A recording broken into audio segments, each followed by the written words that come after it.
നമസ്കാരം ധനുരാശിക്കാരെ. ഈ ആഴ്ച നിങ്ങൾക്ക് വലിയ ഊർജവും അതോടൊപ്പം തന്നെ ആഴത്തിലുള്ള ചിന്തകളും നൽകുന്ന ഒന്നാണ്.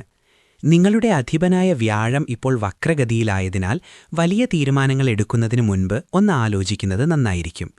നിങ്ങളുടെ ദീർഘകാല ലക്ഷ്യങ്ങൾ ശരിയായ ദിശയിലാണോ എന്ന് ഉറപ്പുവരുത്താൻ ഈ സമയം ഉപയോഗിക്കാം. തൊഴിൽ രംഗത്ത് ചൊവ്വയുടെ സ്വാധീനം നിങ്ങൾക്ക് വലിയ ആത്മവിശ്വാസവും പുതിയ കാര്യങ്ങൾ ഏറ്റെടുക്കാനുള്ള കരുത്തും നൽകും. എന്നാൽ ബുധൻ വക്രഗതിയിലായതിനാൽ ആശയവിനിമയത്തിൽ അതീവ ശ്രദ്ധ വേണം. ഇമെയിലുകളും കരാറുകളും അയക്കുന്നതിനു മുൻപ് 2 തവണ പരിശോധിക്കുക.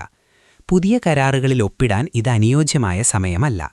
നിലവിലുള്ള ജോലികൾ ഭംഗിയായി തീർക്കാനും നിങ്ങളുടെ വിശ്വാസ്യത തെളിയിക്കാനും ഈ സമയം ഉപയോഗിക്കുക. സാമ്പത്തിക കാര്യങ്ങളിൽ അനാവശ്യ ചിലവുകൾ ഒഴിവാക്കി ബജറ്റ് കൃത്യമായി പാലിക്കണം. കുടുംബത്തിൽ സമാധാനവും സന്തോഷവും നിലനിൽക്കും. ശുക്രന്റെ അനുകൂല സ്ഥാനം വീടിനുള്ളിൽ നല്ലൊരന്തരീക്ഷമൊരുക്കും. മുതിർന്നവരോടുള്ള ഉത്തരവാദിത്തങ്ങൾ കൃത്യമായി നിറവേറ്റാൻ ശനി നിങ്ങളെ പ്രേരിപ്പിക്കും. പ്രണയബന്ധങ്ങളിൽ പങ്കാളിയുമായി പഴയ കാര്യങ്ങൾ സംസാരിച്ച് തെറ്റിദ്ധാരണകൾ മാറ്റാൻ ശ്രമിക്കുന്നത് നല്ലതാണ്. പഴയ സുഹൃത്തുക്കളോ പരിചിതരോ ജീവിതത്തിലേക്ക് മടങ്ങിവരാൻ സാധ്യതയുണ്ട്. മറ്റുള്ളവർ പറയുന്നത് കേൾക്കാൻ തയ്യാറാകുന്നത് പുതിയ അറിവുകൾ നൽകും.